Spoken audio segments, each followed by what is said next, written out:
Au moment où la RCZ Racing Cup bascule dans la deuxième moitié de son championnat, les pilotes avaient rendez-vous le week-end du 14 et 15 juillet à Magny-Cours pour une quatrième confrontation. C'est une épreuve qui peut être décisive pour le trio de tête emmené par Mathieu Jaminet devant Brichet et Palette. Ce week-end a aussi été l'occasion pour Peugeot Sport de présenter le kit Endurance de la RCZ Racing Cup. En mettant au point ce nouveau kit, Peugeot Sport a une nouvelle fois fait parler son expérience et mis au point une voiture pluridisciplinaire pour satisfaire le plus grand nombre des pilotes.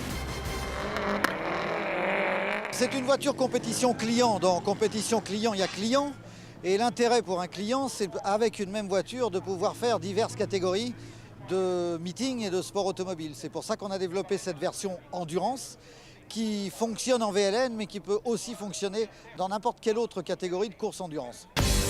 Conçue pour le circuit, la RCZ Racing Cup a été pensée pour faire du sprint mais aussi de l'endurance grâce à son kit réversible. Les modifications apportées concernent principalement l'aérodynamique, le moteur, les amortisseurs ainsi que le réservoir. Pour l'aérodynamique, l'aileron arrière a été reculé et une lame avant a été rajoutée pour augmenter l'appui et réduire la traînée. On note l'apparition au bas de l'aile avant d'une prise d'air qui permet de mieux refroidir les freins. Le moteur a subi une modification du turbo et l'intégration d'une cartographie moteur spécifique qui porte la puissance à 260 chevaux. Les suspensions deviennent plus souples grâce à l'augmentation des courses et en détente et en compression. Enfin, pour des relais plus longs, un réservoir additionnel permet d'amener la contenance totale à 100 litres. Les évolutions ne sont pas seulement visibles à l'œil nu, elles se font aussi ressentir derrière le volant.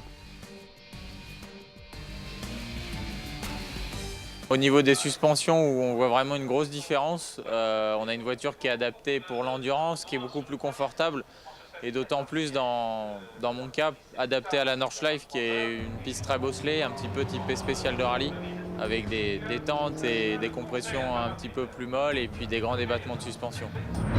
D'entrée de jeu, la RCZ Racing Cup Kit Endurance s'est imposée. Et pas n'importe où, puisque Steven Palette et ses équipiers remportent les 24 heures du Nürburgring dans leur catégorie. Moi, c'était ma première année, découverte du circuit, découverte de l'ambiance. Ça faisait longtemps que j'avais pas fait une course de 24 heures. Bon, j'aime beaucoup, surtout la nuit. Je sais pas trop pourquoi, mais il y a encore une féerie supplémentaire. Toute l'équipe a été au top, tous les pilotes ont bien roulé, personne n'a fait d'erreur et c'est ce qui a vraiment payé au bout. Au moment où les pilotes entrent en scène, le temps est certes menaçant, mais la piste est totalement sèche. Brichet a signé la pole devant Botman, Priez et Palette. Mais la plus mauvaise opération est à mettre au compte de Jaminet qui n'est classé que 8e.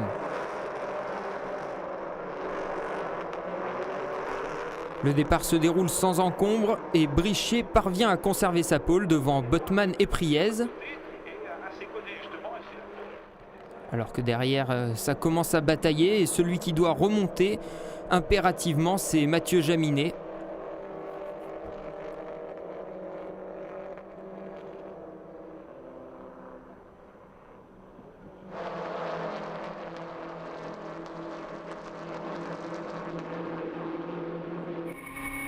Et on revit tout de suite le départ depuis la voiture de Mathieu Jaminet du team Saint-Éloque. Il s'élance donc en 8e position derrière Philippe Morin et Marc Amourette. Les deux pilotes du team PH Sport qui ne se font aucun cadeau. Mathieu Jaminet tente immédiatement une première attaque sur Marc Amourette, mais ça ne passe pas.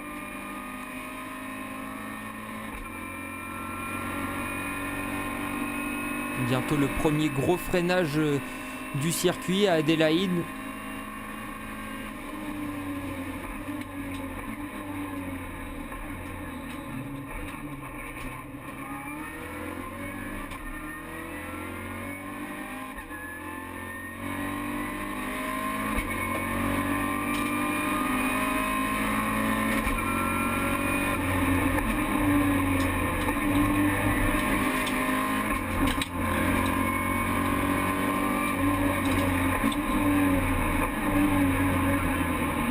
Et voilà, Mathieu Jaminet trouve enfin l'ouverture sur Julien Abelli, qui a été dépassé par Marc Amourette aussi.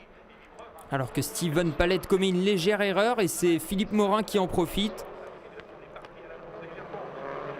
Mauvaise opération pour Steven Palette là, qui perd une place, ce qui permet à Julien Brichet de prendre de l'air. Mais il reprend son bien immédiatement au freinage d'Adélaïde.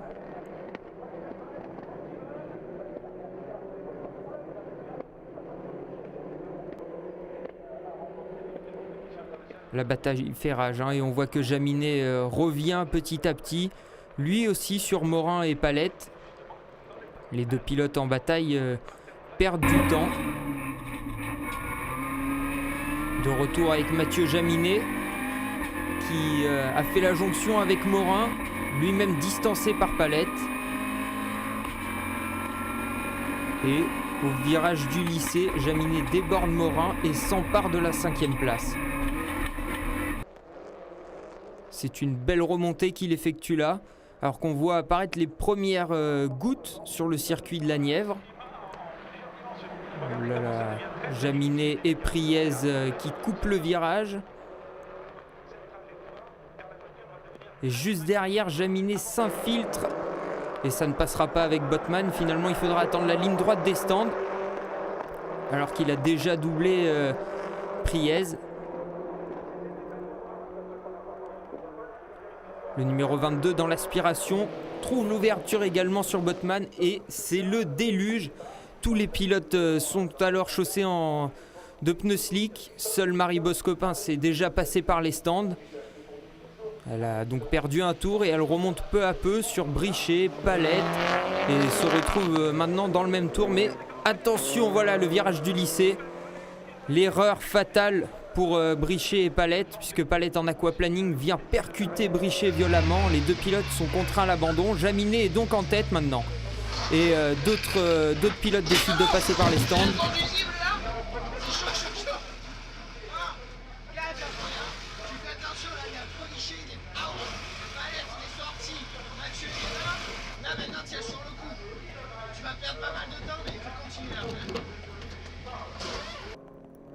Et voilà, c'est le cas de Pierre-Étienne Chaumat qui décide de passer par les stands et chausser les pneus pluie.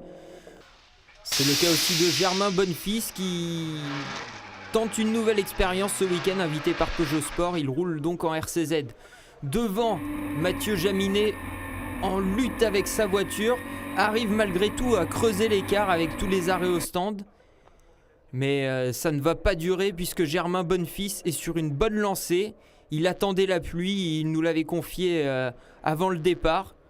Et ça paye. Chausser des bons pneus, il arrive à enchaîner les bons tours et remonte peu à peu sur Mathieu Jaminet qui lui ne s'est toujours pas arrêté au stand.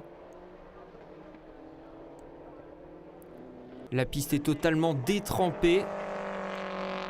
Jaminet est obligé de freiner beaucoup plus tôt. Il perd énormément de temps et on le voit. Derrière, c'est Bonnefils et Pierre-Étienne Chaumat tout au fond qui reviennent à toute allure sur le pilote de la numéro 40. Ici en caméra avec Germain Bonnefils. On va voir qu'il va lui falloir peu de temps pour dépasser Jaminet. Voilà. Jaminet ne peut absolument rien faire.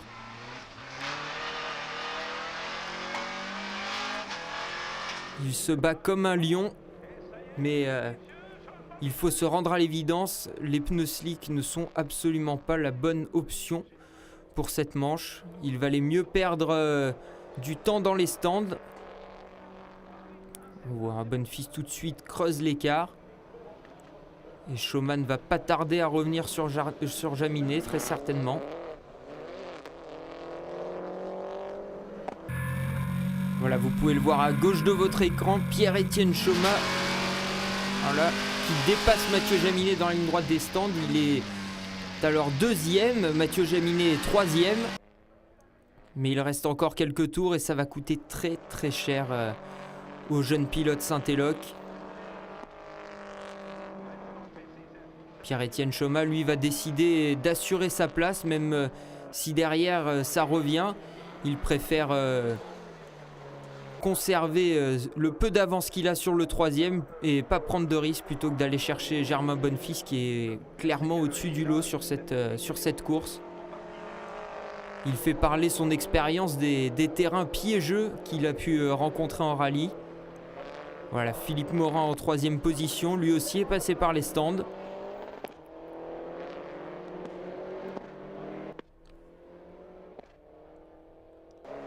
Et voilà, dernier tour et Germain Bonnefils coupe la ligne d'arrivée en première position, première participation, première victoire. C'est vraiment une magnifique course qu'il réalise ici et il y a de quoi laisser exploser sa joie. On comprend le pilote aveyronais. Sur des conditions comme ça, climatiques dangereuses et difficiles, je pensais pas y arriver quoi. Mais bon, je l'ai fait.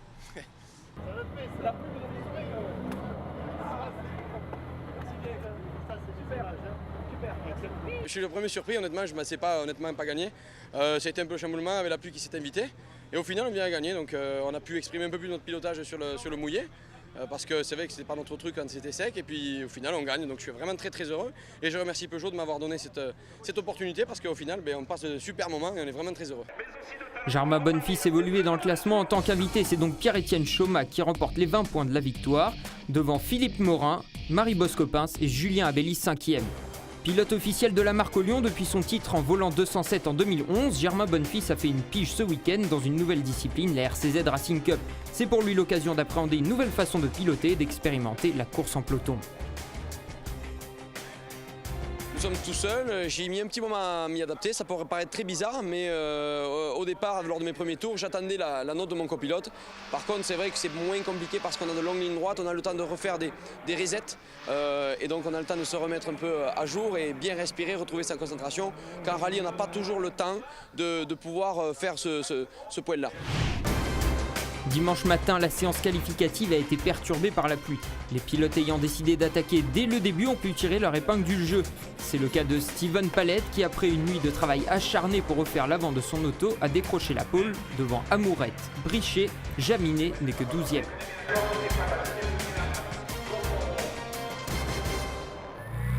Et l'ultime course de ce week-end part sur un rythme d'enfer. D'entrée de jeu, la bataille en tête va faire rage entre Amourette et Palette. Amourette a subtilisé la première place à Steven Palette. Et derrière, Priez se fait pressant sur le pilote de la numéro 18.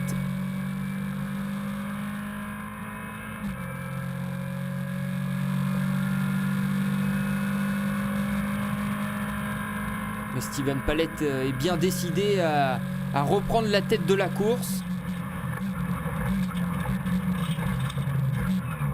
Il ne se fait pas prier puisqu'il repasse Amourette et Brichet en profite pour passer sur Priez. Le trio de tête est donc composé de Steven Palette, Marc Amourette et Julien Brichet. Deux des prétendants au titre dans les 3 premières places et Brichet tout de suite sait qu'il faut rester au contact de Palette s'il veut espérer une victoire aujourd'hui et il double Amourette. Germain Bonnefils, parti 5e, conserve pour l'instant sa place, mais ça va être difficile. Aujourd'hui, les conditions sont totalement différentes et les pistards vont pouvoir s'exprimer plus amplement que la veille.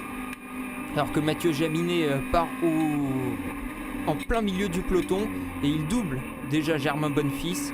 Il revient sur Philippe Morin maintenant. Ah, il le sait, hein, Mathieu, même s'il a de l'avance encore au championnat, il ne faut pas perdre de points importants à seulement 2 meetings de la fin après Magny-Cours. Brichet aussi met une pression de tous les instants sur Steven Palette. Les deux pilotes se connaissent, ils savent qu'une erreur peut leur coûter cher à tous les deux. Ils vont même aller au contact. Rien de bien méchant, mais Brichet est là pour garder une pression constante sur Steven Palette.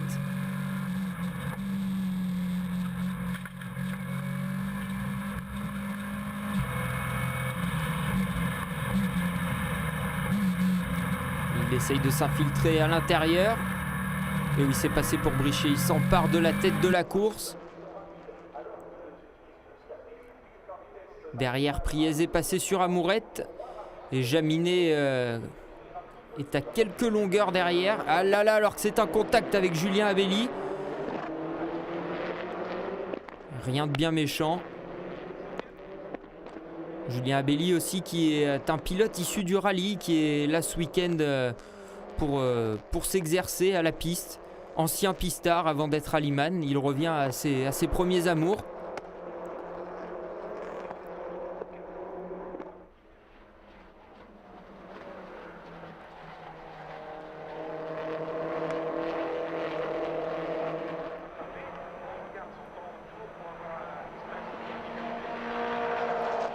On a l'impression que les écarts se creusent entre les deux premiers et derrière la bataille pour le podium. Et Steven Palette repasse Julien Brichet. Oh là, ça va dans le bac à gravier. Ils sont vraiment à la limite, à la limite. Brichet qui essaye de répliquer, mais il est un petit peu trop loin.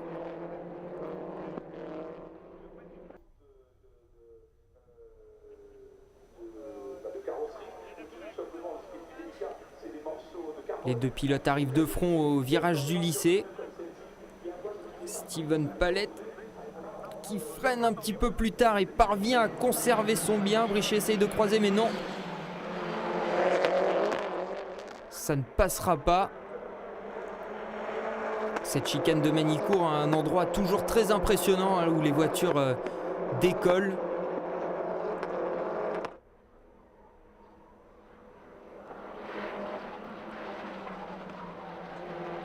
Ça y est, Brichet a trouvé l'ouverture, il passe à l'intérieur.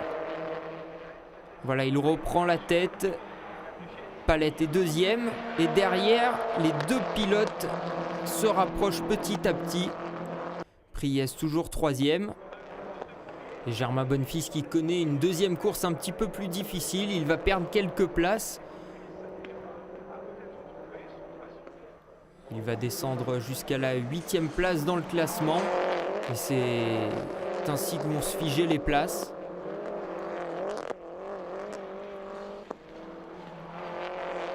Il va quand même y avoir lutte avec Quentin Morel, mais finalement Morel gardera l'ascendant sur Bonnefils. Alors que Marc Amouret déboîte sur Priez. Oh là là, il est vite, et oui, il freine un petit peu trop tard. Il vient percuter Steven Palette qui avait légèrement anticipé. Mais ça va coûter cher aux deux pilotes. On revoit l'action depuis la caméra embarquée de Mathieu Jaminet. Palette repart donc en 5e position alors qu'il était au contact avec Brichet. Palette qui a déjà marqué aucun point hier. Il lui faut absolument remonter pour espérer garder toutes ses chances au championnat.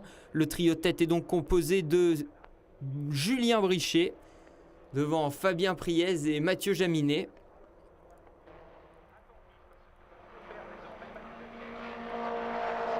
Steven Palette a déjà repris le dessus sur Philippe Morin qui ne se laisse pas faire.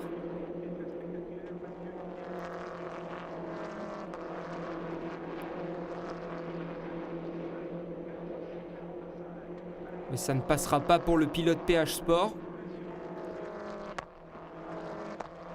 Alors on a vraiment de la chance avec cette deuxième course. Il y a de la bataille à tous les étages. On revoit la caméra embarquée de Steven Palette à ce freinage Adélaïde.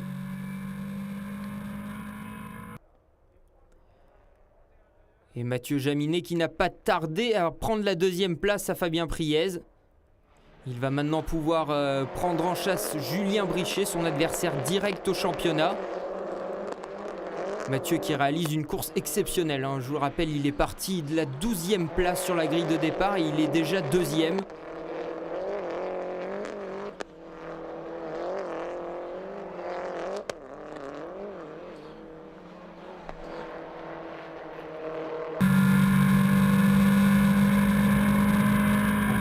Caméra embarquée avec Steven Palette.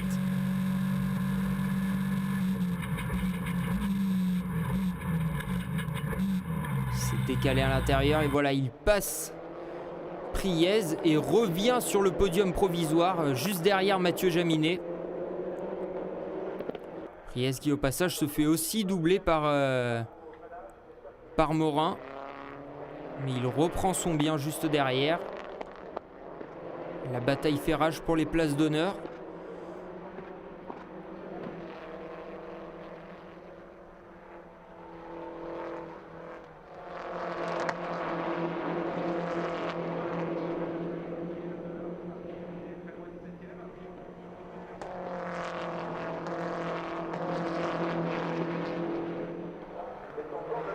Et ça y est, Mathieu Jaminet est revenu dans le pare-choc arrière de Julien Brichet. Derrière, on a toujours un trio Priez, Morin Amourette. Et on est en caméra embarquée avec Mathieu Jaminet. Julien Brichet qui protège bien sa place. Il garde l'intérieur. Mathieu Jaminet tente à l'extérieur. C'est un petit peu optimiste. Il est passé sur le freinage, mais il était totalement hors trajectoire. Julien Brichet parvient à garder son bien. Et Priez commet une erreur. Il rétrograde à la 6e place. Lui qui était aux portes du podium, il se retrouve derrière les 2 pilotes PH Sport.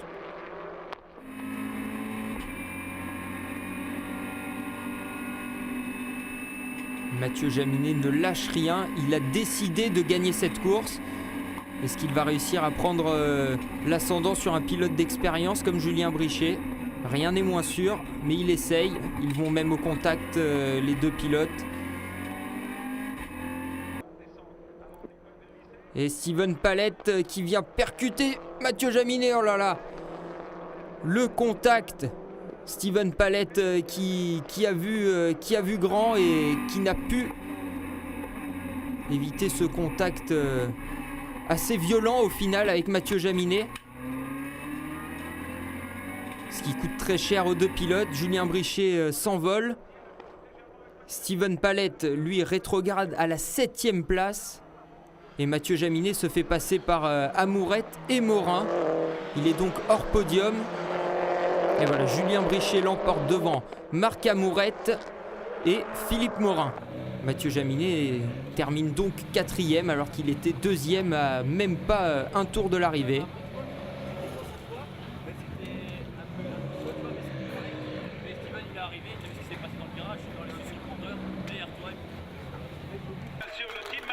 Et voilà, après décision des commissaires, Palette et Amourette seront pénalisés de 5 places sur la grille de départ de la prochaine épreuve suite aux accrochages de la 2e course. Pour la course au titre, le trio de tête ne bouge pas, mais les écarts se creusent à seulement 2 meetings de la fin du championnat. Jaminet possède désormais 8 points d'avance sur Brichet. Pour Palette, 3e, les choses se compliquent puisqu'il accuse un retard de 33 points sur le leader.